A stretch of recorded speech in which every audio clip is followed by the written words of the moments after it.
This is Patrick LB3 with Walk the Mock, and I'm joined today by Joe Goodberry. Joe, how you doing? I'm doing fantastic, Patrick. Thanks for having me on, man.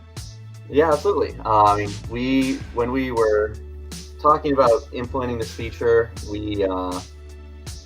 I specifically mentioned I wanted to have you on to talk about it since you are the one who has introduced it to a lot of people. So that's why I figured that it would be best to get you on to talk about it because you're the person who's really spread it. I feel more than anyone else that I am aware of. Well, yeah, I appreciate that. I think it's gone off on to a larger scale than I ever anticipated. You know, it was a group of people that got the idea together and fleshed it out, and then I just kind of my name and brand, I guess, kind of kept it going, and until enough people that have come up with simulators or sites or ways to do it on a more professional level. Yeah, so we have implemented it this last draft. So I just wanted to have you on to talk about it. Obviously, you want to just for people who don't know, do you want to say what shadow drafting is? Right. Yeah. So shadow drafting and the concept of it was, for a lot of draft guys, when we go through the draft process of evaluating and watching these prospects and trying to score them and pretty much dreaming about who you'd want on your team and this and that. Your team doesn't always draft your guys, right? Your favorite team doesn't always draft the guys you want, or it doesn't always go the way you expected. Or there's times where you've got like, man, I had a first round grade on Stephon Diggs and he goes in the 5th round and you're beating your chest for 5 years, but what does it really matter, right? So I wanted a way to build your own team then, to put your draft evaluations to the test, to put your opinions to the test. And the idea was that there's 2 ways to do it. One popular way is to pick when your favorite team is picking. So during draft night, say your team picks 10th, whoever, if you're a Jets fan and you're picking 10th or whatever it may be, like you make a pick based on who you want and who you think they should take or who you want for your team. The other prevailing way to do it, and the way I do it, is you're starting your own expansion team from scratch, meaning you are drafting without any priors. You're not drafting to fill out a roster. You're drafting to draft who you want. And as the years accumulate, you're then filling out a roster and a team. And, it's got some humps and some valleys and some challenges. And it teaches you a lot about the draft process and maybe not as easy as you would expect it to be. Right. I feel like it really helps you kind of see how to prioritize positions and how hard it is to hit on some positions. Like a lot of people, if they didn't get Lamar Jackson, if they're shadow drafting then, it's been tough to get a quarterback. Yep. I had a hard time getting a tight end for a few years. They're always it's tough, and I ended up drafting Kyle Pitts last year, which worked out pretty well. Rookie year, we'll see how it goes going forward. I have a hard time seeing him not being good, but he shows you which positions you kind of have to draft high. It does really, and it gives you a better idea of like when you're thinking of your shadow draft. I think how GMs in the NFL might actually think of a draft, because you're not thinking, looking at it and being like, oh, this guy's really good at 20, I should draft him. You might say, oh, I could get this guy in the 2nd round. Why would I draft him at 20? To be honest, that's been probably the biggest takeaway and learning experience for me, is that I often feel like, okay, I can get this guy in the 3rd round. I really like him, right? I think he's a fantastic player. I think he's going to be a starter, maybe Pro Bowl potential. I can get him in the 3rd round. So I've got my draft thinking that way. 2nd round goes and he gets drafted, and I'm like, oh shit, I wanted to wait. I wanted to get that guy. And now you're never just targeting one player, but It kind of kills you a little bit when you should have just taken him in round 2 then, if you felt that strongly about him. And then the inverse is when you're sitting there in the 5th round and some 2nd round guy that the consensus or the national media is still there, and you're lukewarm on him. You're okay with him. You don't love him, but you think, yeah, he might be a fine player. And then so you take him in the 5th round. And then you realize 3 years later that the guy's no good, and that's probably why he was falling. And you should have stuck to the guys only that you love. And that's why I've kind of pared my board down even further to maybe there's only 80 guys on it. You should only draft the guys you love. If someone else wants to take them higher, let them take them. Right. I've definitely drafted ballers before, and most of the time it's because it's guys that I saw as like a 3rd round guy or 4th round guy, and then people had him ranked in the 1st, 2nd, and then he falls to like the 5th, and I'm like, well, this is better than I had him. So even though I thought that he was overrated by the media, it's still like this is a good value for me. And I definitely did the same thing that you did. I think my second draft, which is probably my worst one in terms of my shadow draft team that I've been doing for years, I feel like that one I kind of just went with consensus more than anything else. And I feel like when I went away from that, it helped more with finding good players. Yeah, yeah, I can see that. So let's jump in to walk them up. We built in a shadow draft feature this year. It's completely free. Anyone can do it. You just have to create an account. So if you want to create an account, how about I'll do one on my account, and you can create, and also I'll take your screen off so you can create an account. Okay. And then I'll do one on my screen. I'll kind of talk through it. So let's see here. So this is walkthemuck.com. Nice and easy to spell. This is the home screen. I have an account already signed in. This is what it looks like when you're signed in. Let's go click the draft button, and then we have your shadow draft. And like you mentioned, you said that that we have there's two modes, and two ways you can do it. And we implemented both ways here. And so what you do is you can pick one team, and that has to be your team that's locked your account. Once you select, I obviously pick Cincy. You can use any rankings you want. And then we have two shadow drafting modes here. We went with the naming scheme for them. Went with the shadow draft, which is where you draft for your team, and then a legacy draft where you draft for building your whole own thing. That's what we went with the naming on them. Just try and come up with different names that made sense for both of them. And I'll go ahead and draft for Cincy just to kind of show it off, and then we'll have Joe will be ready. We can have him try it out. But yeah, it just simulates the draft. All the picks come through like they did originally, in the same order and everything. And we have our board here. Obviously, Big Baller on our board with Kobe Dean. And then you can pick whoever you want. Obviously, since he ended up picking Daxton Hill here, I've been going with Arnold Ebiketie. I think Joe knows I was a big fan of Ebiketie.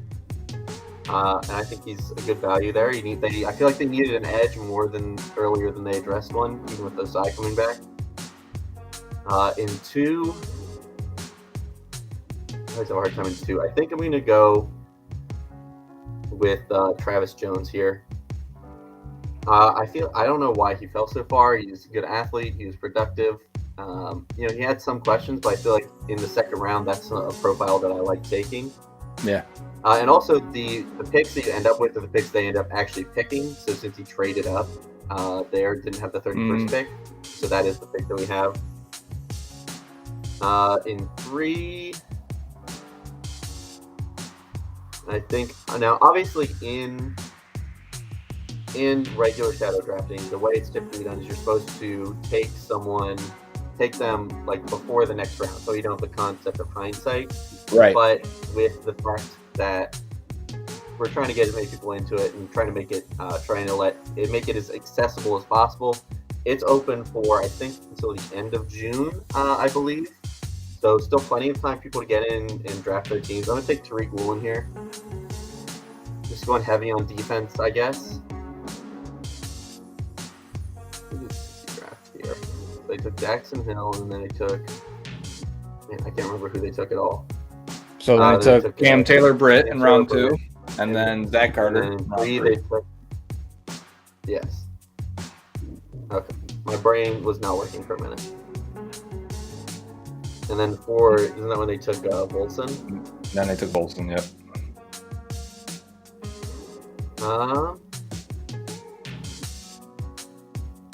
So how does the simulator work when you take a player other than who they took? How does the rest of does that create a domino effect for the rest of the draft now? No, it basically puts them onto your team, but it still then just counts that for that draft pick. So it does do like a full shadow draft effect where it doesn't count it against you if you take someone. So it's the people available at each pick is who would have been available. I'm just going to double down corners and take McCollum. I'm a big fan of Warren and McCollum. I think I'd take them in like all of my shadow drafts. I think in my official one I just took McCollum. I didn't take Warren because I didn't pick him in time. feel like I need to take someone offense now. I'm gonna take Bo Melton. Mm. I love Bo, and I think he's gone by the next pick. So take people you love. And then just one more pick, and then that's the team. And we gotta wait for a minute for it to go through all of them.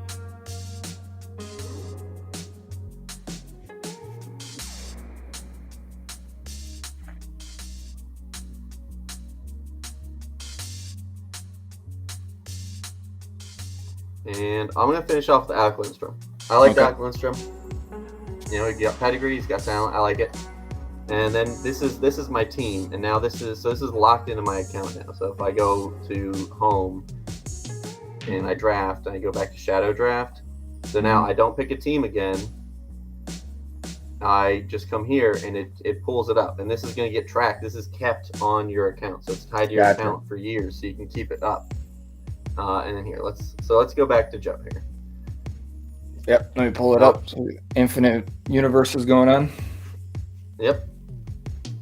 So now I want to go to mock draft here because I didn't say the first few minutes you were doing it as I was signing up.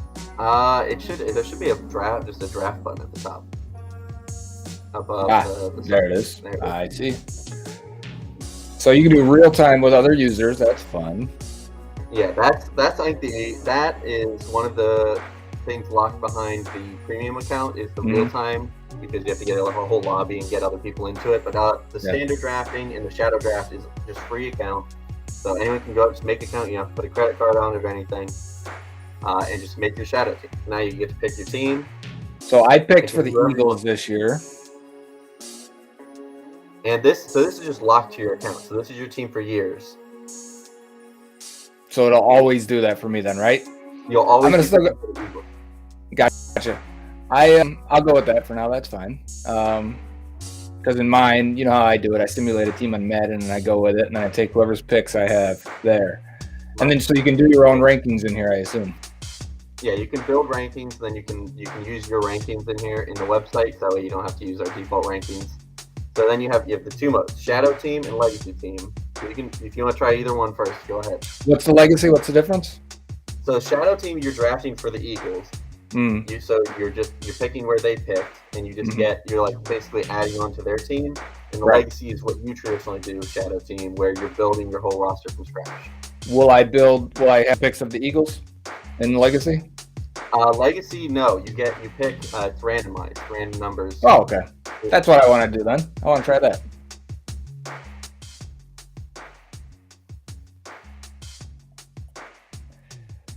Okay, can we do that? There we go. 2 random, good job. Yep, 2 picks per round. It'd be one pick per round. Great, perfect. And we want to go bang 7, bang. Pretty good. And we're gonna go bang 26. All right, yeah, it's 1 to 16 and 17 to 32. So you get one. Makes sense. One off the first round. Yep, that's how it would go. Okay, great. I'm gonna go with. Let me see here. Let me just look at the 7th in the original draft. Who picked 7th? I think it was an offensive tackle, wasn't it? Yeah, and that's where I was leaning. So I just wanted to double check and make sure I wasn't missing anything. But I am going to go with 7 originally. And that's a very fine pick for them. So I will go with Evan Neal. And this is how I originally did it as well. 2 picks per round for the first few years. And that's to help you build up a roster, because it is extremely hard to, if you only had 7 picks every single year, well, think about it. In 4 years, half those picks aren't going to work out. So instead of having 28 players on your roster, really you only have 14 quality players on your roster after 4 years. So you've got to double it up. You've got to find a way to get more picks. Right. Doubling up, you get 28 in 2 years, and if you're not going to have 22 starters out of that, but if you hit 14 of those picks, you have 14 of your starters, you're looking pretty good. Right. I'm going with George Karlaftis this year. Yeah. He was number, I want to say 9 or 8. He was a top 10 guy on my board coming into this, so I was happy to see that there and still get that. Sorry, I'm scrolling weird here. Okay, so we're in round 2. A lot of these guys ended up falling a little bit here. Yeah, I think Andrew Booth didn't go too much later. Did not. Oh, but I loved me some Kyler Gordon, and that is Gordon also didn't go definitely too later, I don't think. I would go. Yep, he was next 5 or 10 picks. Yeah. I normally can remember who went where, but my brain is just gone this year. That's how it goes. You're getting older. That's fair. Okay. I'm not going to take one of these quarterbacks unless they're still there in round 3, which this year is a great time to take one of these guys and knowing the results already. Right. That's how I got a Kirk Cousins. Kirk Cousins is still my quarterback. I've tried to upgrade Justin Fields last year. I drafted in the first round. Hopefully he unseats Cousins, but Cousins keeps putting up decent numbers for me. Right. He's a solid player. He's not great. He's not terrible. Travis Jones, obviously a great pickup. I think in my second round in this, I think I ended up picking up. Mine got reset, so I could redo it. Mine's been reset like 4 times because I keep doing live streams with people. I pick up Chad Muma a lot. I was a big fan of his, and where he ended up going. Mine, See, I think my shadow draft, like 2 or 3 of them that I've done in this simulator, like my 4 or 5 of my first picks were defense. It was a defensive heavy draft. It was. The value is really good on defense too, just because of the fallers. Yep. Trying to stay near the top of the list here, unless I see some guys I really gotta have. Where I'm gonna go here is. Now, if you're looking for a specific player, we have the little search bar. You can just type in a little bit and they'll pop up. Perfect. So I've got a couple of trench players on defense. I've got a corner and a free safety. I'm feeling good about that. Yeah. I am now going to go with. You got your upside quarterback. Yep. I'm going to Brandon Smith, linebacker out of Penn State now. Okay, just get that pure athleticism upside. Yep. That's it. You know it. These are good rolls of the dice here in mid rounds, right? You want the guys that had some production, have some athleticism upside. I'm going to start building out this O-line a little bit. Kennard kind of the opposite. Had solid tape, but didn't really test very well. Yep. You're never getting a full player here most of the time. No, definitely not. What did I just see that I thought? Yeah, I know you like Tariq Woolen a little bit more than I do. I'm going to keep scrolling. I think in the end I like McCollum a little more than Woolen. I was surprised that they fell so far, just how rare of a size speed they were, even though they were from tiny schools and just super raw. Woolen, I think, definitely a little further off, but I think both of them end up in great landing spots for them to work out. The Seahawks and the Bucs. This is when I want to start picking some guys that I feel can hit. Oh, yeah. Donovan West, I can't believe he went undrafted, didn't he? He did. He did. So I probably could have waited another round, but I want to make sure I get the few guys that I want here. And this is how I kind of usually handle it in real life. And I don't know if it's the best way to do it, but it is the way I do it. I mean, if you don't take the guys that you love, then they're going to be, you're like, I can wait till the 5th round, then they're going to be gone. Yep.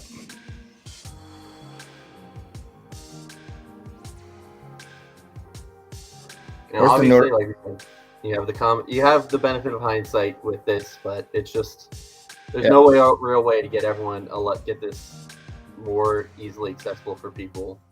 Right, this is the best way to do it, because a lot of people will see me do it on draft day, and they'll say, "Well, I want to do that."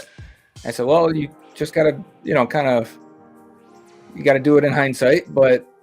Make this the only year you do it in hindsight if you can, or if not, then it is what it is. It's just going to be a different style of shadow drafting. We do this anyways, right? On Twitter, day after the draft, after it completes, you'll go, well, this, the Bengals could have went this way if you had hindsight, and it's fun. You could say, they could have taken this guy in the 4th round or something like that. Exactly. I mean, this year, I think I don't even think I ever tweeted out my undrafted free agent picks. I think I made them like 4 days after. And it's like, okay, well, I know where the landing spots were, but it's not like it's not that big of a benefit trying to pick up the undrafted free agents. I mostly just pick guys. I think I picked up Donovan West and I think Alec Lindstrom went undrafted and Isaiah Weston. And it's just like, all right, these guys I would have picked up regardless. Right.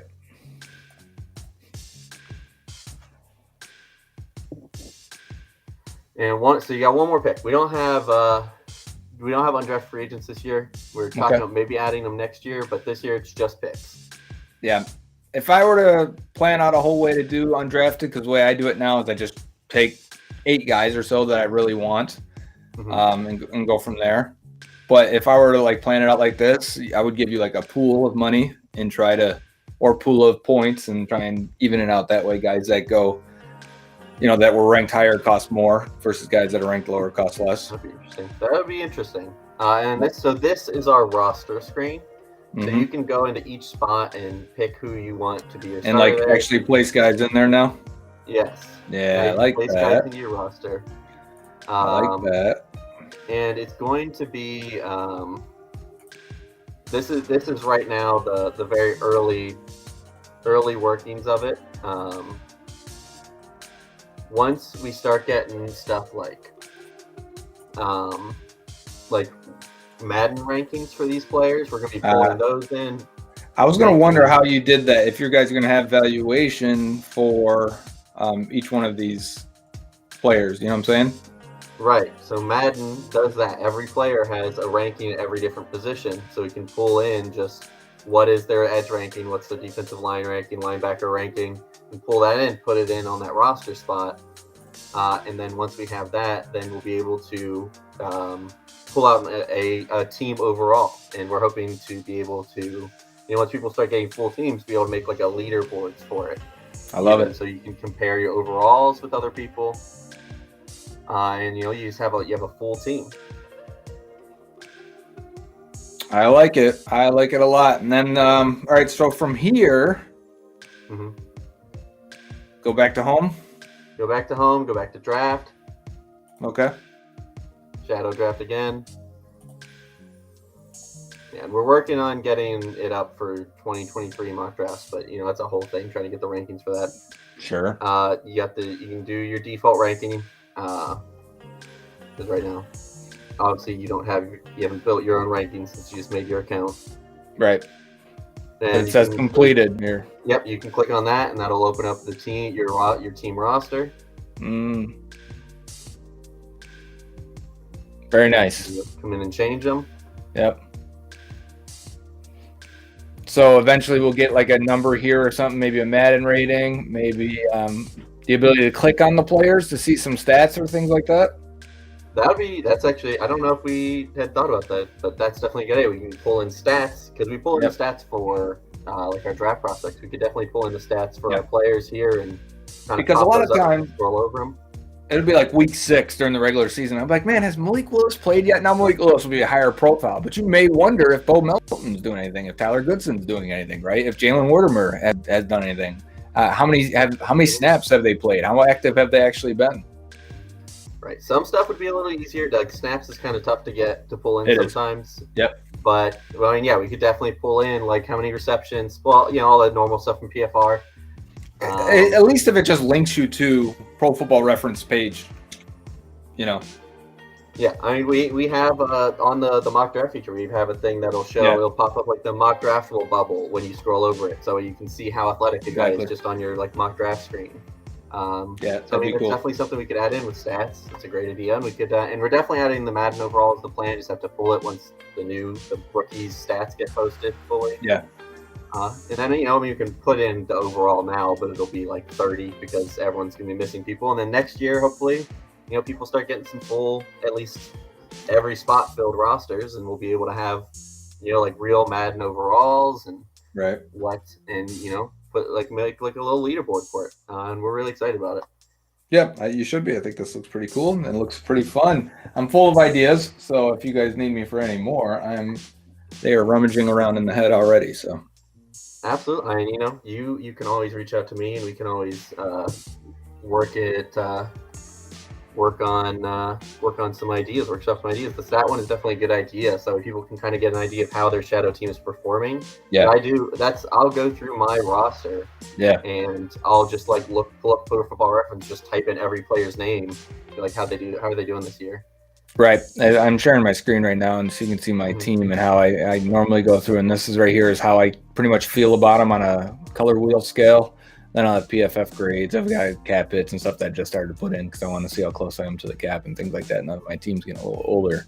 But, obviously PFF grade, that's proprietary data, so they probably wouldn't love you sharing stuff like that. But it is a good way to evaluate, just guys you're not watching and wondering how your players are doing from the 5th round from 2 years ago.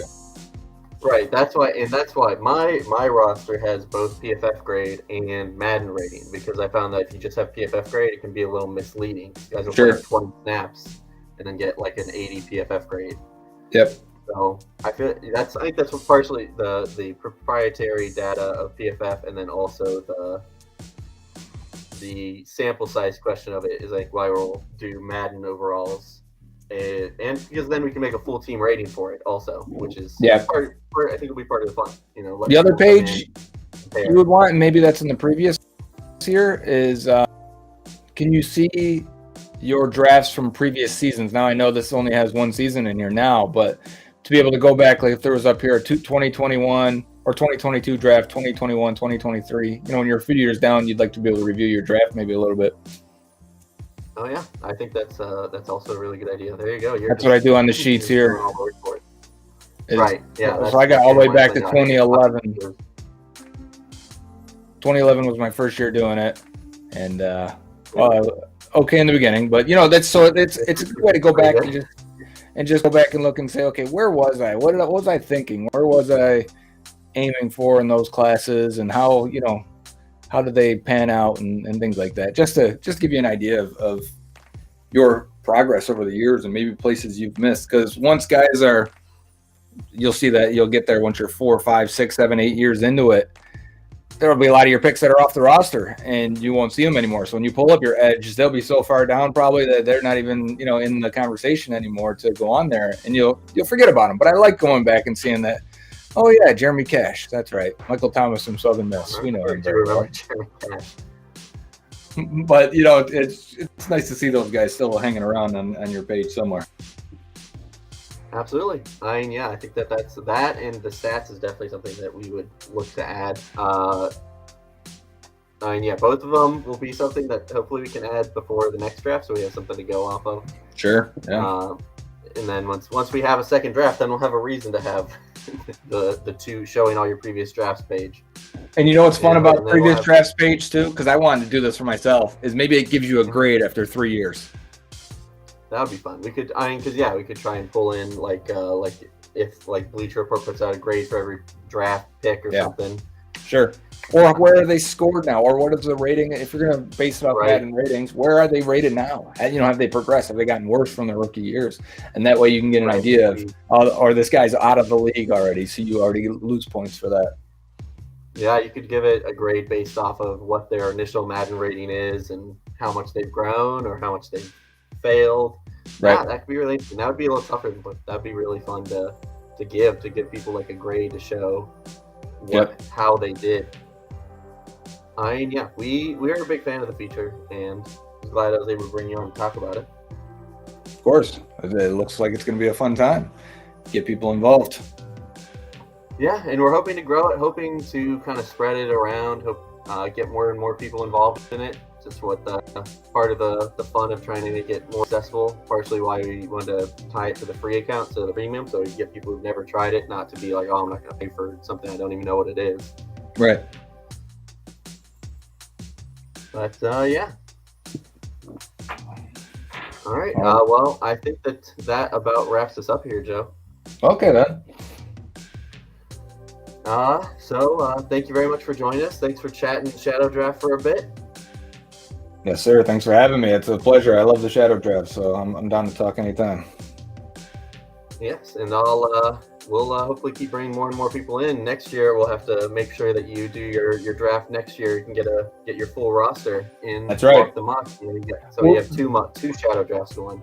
Well, that's what I was going to ask too. Maybe you guys are already using the phrase legacy for the other one. Right, legacy. Well, you could probably get in a lot of people that are already 5 years into it if they could find a way to upload their roster that they already have, and then they bring their friends in, to play with them.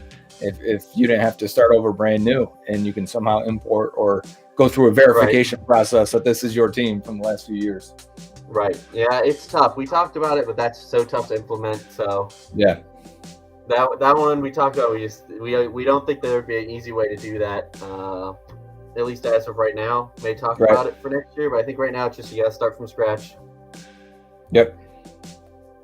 But it's fun. I think I started from scratch again this year multiple times. Yeah. I think it's fun to get a new fresh start after you've been doing it for a few years to kind of get an idea of what you're doing differently compared to when you started it the first time. Because I would have been fired 3 or 4 years ago easily. Right. So I might as well start over. Yeah, I'm like 5 years in now. I think my first one was 2017, maybe. Or 2016, 2017, somewhere around there. I think it was 2017. So I'm 5 years in, and now I've learned a lot. And I think I'll be curious to see where I am 5 years from now with my 10-year team, and then my team on Walk the Mock. That's for sure comparable, and see how much better my 5-year team on Walk the Mock is versus my 5-year team that I've been doing. For sure. It's like having multiple fantasy teams. Everyone does that, so you can do that. Right. It's even less work. You just got to focus you just got to do it one weekend, and then you're good. Good until next year. All right. Well, I'll go ahead and let you go. All right, then. Pat, it's been good talking to you, man. It's been good talking to you, too. See ya. Take care.